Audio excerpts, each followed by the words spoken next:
স্বাগত দীপ্ত সংবাদে, সাথে আছি আমি নজহাত রাহনুমা। বিএনপি চেয়ারপারসন খালেদা জিয়ার সিটি স্ক্যান সম্পন্ন হয়েছে এবং রিপোর্ট স্বাভাবিক এসেছে বলে জানিয়েছেন তার চিকিৎসায় গঠিত মেডিকেল বোর্ড। রোববার রাতে এ তথ্য জানানো হয়। এর আগে 2 দফায় পিছিয়ে যায় তাকে বিদেশে নেওয়ার সিদ্ধান্ত। আপাতত রাজধানীর এভারকেয়ার হাসপাতালে চিকিৎসকদের নিবিড় পর্যবেক্ষণে রয়েছেন বিএনপির চেয়ারপারসন। আর তার চিকিৎসার এই কর্মযজ্ঞ তত্ত্বাবধান করছেন দলের ভারপ্রাপ্ত চেয়ারম্যান তারেক রহমানের স্ত্রী ডাক্তার জুবাইদা রহমান। দেশি বিদেশি চিকিৎসকদের সমন্বয়ে গঠিত মেডিকেল বোর্ড তার শারীরিক অবস্থা পর্যবেক্ষণ করছেন।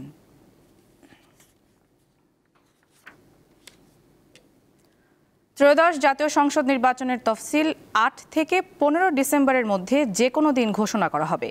এবার ভোট গ্রহণের সময় বেড়ে হচ্ছে 9 ঘণ্টা। রোববার কমিশন সভা শেষে নির্বাচন কমিশনার আবুল ফজল মোহাম্মদ সানাউল্লাহ জানান, তফসিল নিয়ে প্রধান নির্বাচন কমিশনারের বক্তব্য রেকর্ডিংয়ের জন্য বাংলাদেশ বেতার ও টেলিভিশনের কাছে চিঠি পাঠানো হচ্ছে। আসন্ন জাতীয় সংসদ নির্বাচন ও গণভোটের তফসিল ঘোষণার তারিখ চূড়ান্ত করা এবং সার্বিক প্রস্তুতি পর্যালোচনার জন্য প্রধান নির্বাচন কমিশনার এএমএম নাসির উদ্দিনের সভাপতিত্বে রবিবার 10ম কমিশন সভা অনুষ্ঠিত হয়। সভা শেষে নির্বাচন কমিশনার আবুল ফজল মোহাম্মদ সানাউল্লাহ জানান, চলতি সপ্তাহের মধ্যেই তফসিল ঘোষণা করবে ইসি। এবার জাতীয় নির্বাচন ও গণভোট একই সাথে হওয়ায় ভোট গ্রহণের সময় 1 ঘণ্টা বাড়ানোর সিদ্ধান্ত নিয়েছে কমিশন। বাড়বে গোপন কক্ষের সংখ্যাও। যে সকল কক্ষে স্থান সংকুলন হবে সে সকল কক্ষে একাধিক আপনার মার্কিং প্লেস অর্থাৎ সিক্রেট বুথ, যেখানে ভোটার ছাপ দেন, সেই সিক্রেট বুথ স্থাপন করা হবে। আমরা ভোটের সময় 1 ঘণ্টা বাড়ানোর সিদ্ধান্ত নিয়েছি, সকালে আধা ঘণ্টা এবং বিকেলে আধা ঘণ্টা। অর্থাৎ এখন ভোট শুরু হবে সকাল 7:30টায় এবং চলবে বিকাল 4:30টা পর্যন্ত। তিনি জানান, সোমবার থেকে প্রবাসীদের জন্য ব্যালট পেপার ছাপানো শুরু হবে। প্রবাসীদের পাঠানো হবে মঙ্গলবার থেকে। এদিকে এবার ভোট গ্রহণ কর্মকর্তার দায়িত্বে রাখা হচ্ছে না বেসরকারি ব্যাংক কর্মকর্তাদের। সরকারি, আধা সরকারি, স্বায়ত্তশাসিত, আধা স্বায়ত্তশাসিত এবং সরকার প্রতিষ্ঠান এবং ব্যাংক, সরকারি ব্যাংকের যারা কর্মকর্তা আছেন তাদেরকে আমরা এই তালিকায় সংযুক্ত করব। ভোটের আগের রাতে কেন্দ্রে ব্যালট পৌঁছানোতে কোনো ঝুঁকি নেই জানান ইসি সানাউল্লাহ। আমাদের কনফিডেন্সের জায়গাটাতে ফেরত যেতে চাই। আমাদের সকল সিস্টেম যাতে স্বাভাবিকভাবে কাজ করে সেখানে যেতে হবে। আমাদের যথাযথ সুপারভিশন থাকবে এবং আমরা নজর রাখবো যাতে করে কোনো ধরনের ব্যত্যয় না ঘটে। তিনি জানান, নির্বাচনী আচরণবিধি প্রতিপালনে তফসিল ঘোষণার দিন থেকে প্রতিটি উপজেলায় 2 জন করে ম্যাজিস্ট্রেট থাকবেন। তফসিল ঘোষণার 48 ঘণ্টার মধ্যে পোস্টার না সরালে কঠোর ব্যবস্থা নেওয়া হবে বলেও জানান ইসি। শিউলি শবনম, দীপ্ত সংবাদ, ঢাকা। আগামী সংসদ নির্বাচন ও গণভোটের প্রস্তুতি সম্পর্কে প্রধান উপদেষ্টা ডক্টর মোহাম্মদ ইউনূসকে অবহিত করেছেন প্রধান নির্বাচন কমিশনার এএমএম নাসির উদ্দিন। রোববার সন্ধ্যায় সিইসির নেতৃত্বে নির্বাচন কমিশনাররা রাষ্ট্রীয় অতিথি ভবন যমুনায় প্রধান উপদেষ্টার সঙ্গে সাক্ষাৎ করেন। এ সময় সিইসি জানান, নির্বাচন আয়োজনের ক্ষেত্রে সব ধরনের প্রস্তুতি সঠিক ও সুন্দরভাবে এগোচ্ছে এবং ফেব্রুয়ারির প্রথমার্ধে জাতীয় নির্বাচন ও একই দিনে গণভোট আয়োজনের জন্য কমিশন সম্পূর্ণ প্রস্তুত। ইসিকে পূর্ণ সহযোগিতা প্রদানের জন্য প্রধান উপদেষ্টাকে ধন্যবাদ জানান সিইসি ও অন্যান্য নির্বাচন কমিশনাররা। নির্বাচন কমিশনের প্রস্তুতিতে সন্তোষ প্রকাশ করে প্রধান উপদেষ্টা বলেন, সুষ্ঠু ও নিরপেক্ষ নির্বাচনের স্বার্থে সব ধরনের সহযোগিতা অব্যাহত রাখবে সরকার।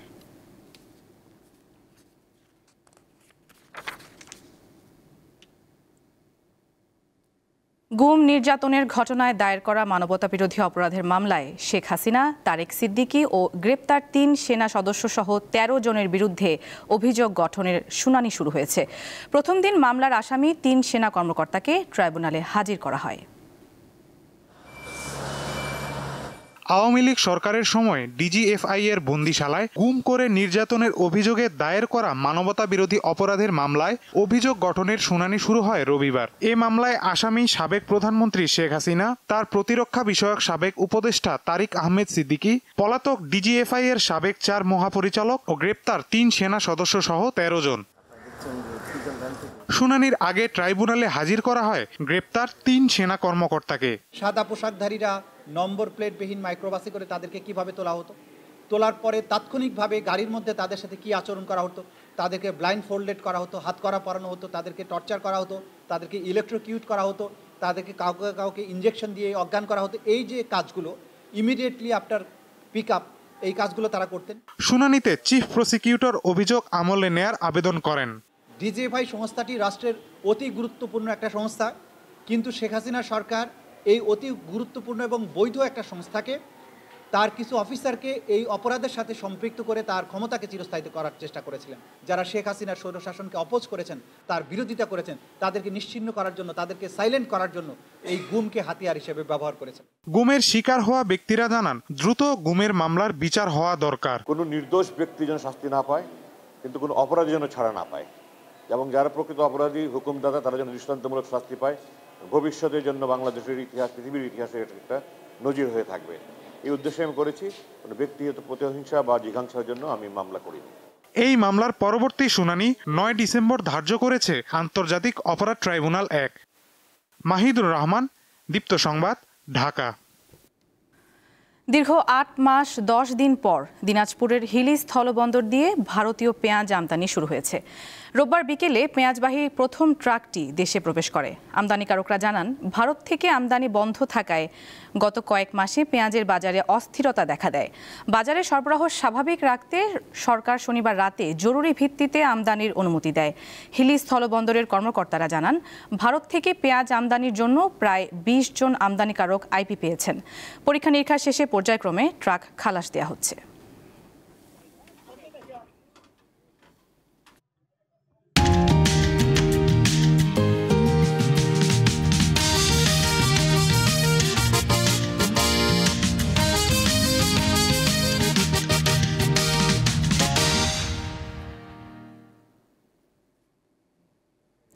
এবারে বিজয়ের মাসের খবর।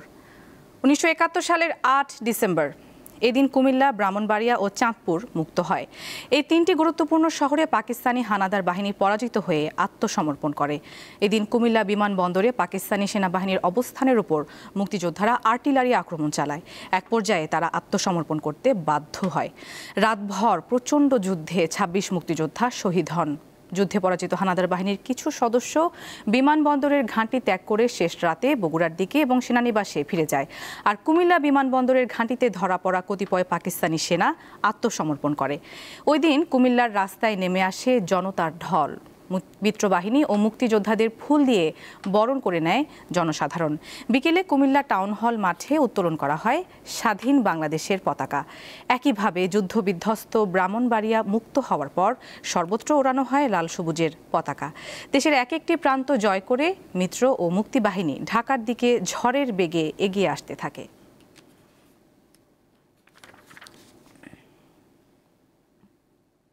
আন্তর্জাতিক প্রসঙ্গ।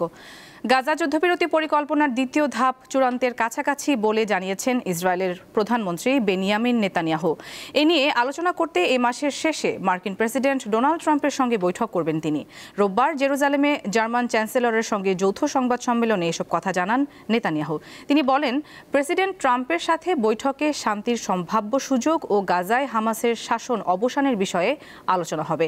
তবে বৈঠক কোথায় হবে তা জানাননি তিনি। এদিকে গত 10 অক্টোবর গাজায় যুদ্ধবিরতি কার্যকর হওয়ার পরও তা লঙ্ঘন করে উপত্যকাটিতে হামলা অব্যাহত রেখেছে ইসরায়েলি সেনাবাহিনী। রোববার উত্তর গাজায় 70 বছরের নারীসহ অন্তত 7 জনকে হত্যা করা হয়েছে।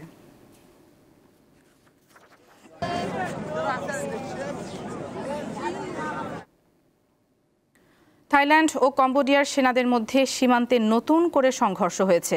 এ সময় এক থাই সৈন্য নিহত ও 4 জন আহত হয়েছেন।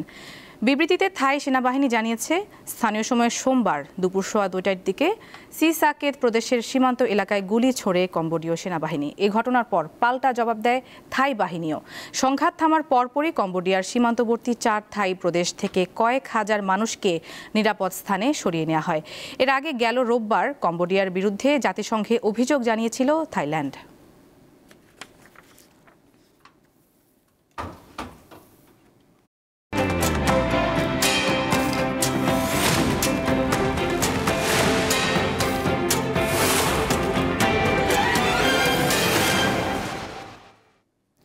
দর্শক, এবারে জানিয়ে দিচ্ছি এক নজরে দৈনিক পত্রিকার শিরোনাম। শুরুতেই আমাদের হাতে রয়েছে দৈনিক ইত্তেফাক। শিরোনামে রয়েছে, শুরুতেই লন্ডন যাত্রা স্থগিত, দেশেই চিকিৎসা দেয়া হবে। খালেদা জিয়ার অসুস্থতার ব্যাপারে এই শিরোনামটি, এবং এতে বলা হয়েছে খালেদা জিয়া আগের চেয়ে সুস্থ আছেন, সিটি স্ক্যানের রিপোর্ট স্বাভাবিক, আপাতত এভার কেয়ারেই চিকিৎসা দেওয়া হবে। এছাড়া তারেক রহমান জানিয়েছেন সামনে অনেক কঠিন সময় অপেক্ষা করছে। ইত্তেফাকে নির্বাচন প্রসঙ্গে রয়েছে নির্বাচন এবং গণভোটের তফসিল এই সপ্তাহেই। ভোট গ্রহণের সময় 1 ঘন্টা বাড়ালো ইসি, বিচারিক ক্ষমতা পেল ইলেকটোরাল ইনকোয়ারি কমিটি। বেসরকারি ব্যাংকের কর্মকর্তারা ভোটের দায়িত্বে থাকছেন না। প্রধান উপদেষ্টা জানিয়েছেন ইতিহাসের সেরা নির্বাচনের প্রত্যয় এগোচ্ছি, কাঙ্ক্ষিত লক্ষ্যে পৌঁছাতেই হবে। এরপর রয়েছে দৈনিক যুগান্তর। প্রমাণ মেলেনি 56% মামলার, জুলাই আন্দোলনে আদালতে অভিযোগ। এছাড়া রয়েছে দুর্নীতির লাগাম টেনে ধরা বিএনপির পক্ষেই সম্ভব, এমনটি জানিয়েছেন তারেক রহমান। আরেকটি শিরোনাম কোম্পানি ঋণভারে জর্জরিত বিপুল সম্পদ ড্রাইভারের। প্রথম আলোর শিরোনামে রয়েছে সরকারের দেশ চালানো নিয়ে কিছুটা সন্তুষ্ট 49% মানুষ, অত্যন্ত সন্তুষ্ট 5%। কর্মসংস্থান সৃষ্টি এবং দুর্নীতি দমনে সরকার সবচেয়ে ব্যর্থ বলে মনে করেন জরিপে অংশ নেওয়া বেশি সংখ্যক মানুষ। এছাড়া রয়েছে খালেদা জিয়ার স্বাস্থ্য অবস্থার প্রসঙ্গে, খালেদা জিয়ার অবস্থার উল্লেখযোগ্য উন্নতি নেই। এছাড়া ইন্দো সোভিয়েত মৈত্রী চুক্তিতে মুক্তিযুদ্ধের নতুন মেরুকরণ এই শিরোনামে একটি প্রতিবেদন রয়েছে। কালের কণ্ঠের শিরোনামে দেখতে পাচ্ছি চলতি সপ্তাহে তফসিল। এছাড়া দুর্নীতির বিরুদ্ধে কঠোর অবস্থান নিতে অন্তর্বর্তী সরকার ব্যর্থ, টিআইবির নির্বাহী পরিচালক জানিয়েছেন এমনটি। খালেদা জিয়াকে দেশে রেখেই সারিয়ে তোলার চেষ্টা, অবস্থার উন্নতি, কয়েকটি পরীক্ষা করা হয়েছে। মঙ্গলবার ঢাকায় আসছে এয়ার অ্যাম্বুলেন্স, সার্বক্ষণিক তত্ত্বাবধান করছেন ডাক্তার জুবাইদা রহমান। এপাশে তাদেরকে 1971 সালেই দেশের মানুষ দেখেছে, এমনটি জানিয়েছেন তারেক রহমান। দর্শক, দেখে নিচ্ছে সমকালে কি রয়েছে। আসন সমীকরণ মিলছে না, 5 জোটে বিভক্ত দলগুলো। এছাড়া নির্বাচনী দায়িত্ব থেকে বেসরকারি ব্যাংক কর্মকর্তারা বাদ। আরেকটি শিরোনাম রয়েছে ভোটে ধর্মকে ব্যবহার করার সমালোচনা তারেক রহমানের। খালেদা জিয়ার শারীরিক অবস্থার কিছুটা উন্নতি, এবং যেমনটি অন্য পত্রিকাগুলোতেও দেখছিলাম যে লন্ডনে নেওয়া নির্ভর করছে মেডিকেল বোর্ডের সিদ্ধান্তের উপর। আরেকটি শিরোনাম বেসরকারি কলেজে এমপিও ভুক্তির আওতা বাড়ছে, অনার্স ও মাস্টার্স স্তরের 3500 শিক্ষক কর্মচারী এমপিও ভুক্ত হচ্ছেন। এবং সর্বশেষ জানিয়ে দিচ্ছি আমার দেশে শিরোনাম অজ্ঞাত জুলাই শহীদদের লাশ উত্তোলন কান্না। দর্শক, দেখে নিলাম আজকের দৈনিক পত্রিকার শিরোনামগুলো, এবং একই সাথে শেষ করছি সকালের দীপ্ত সংবাদ। আমাদের পরবর্তী আয়োজন বেলা 1টায় বাণিজ্য সংবাদ দেখার আমন্ত্রণ। এছাড়া আরও তথ্যের জন্য চোখ রাখুন দীপ্ত ডিজিটাল প্ল্যাটফর্মগুলোতে। ধন্যবাদ সবাইকে।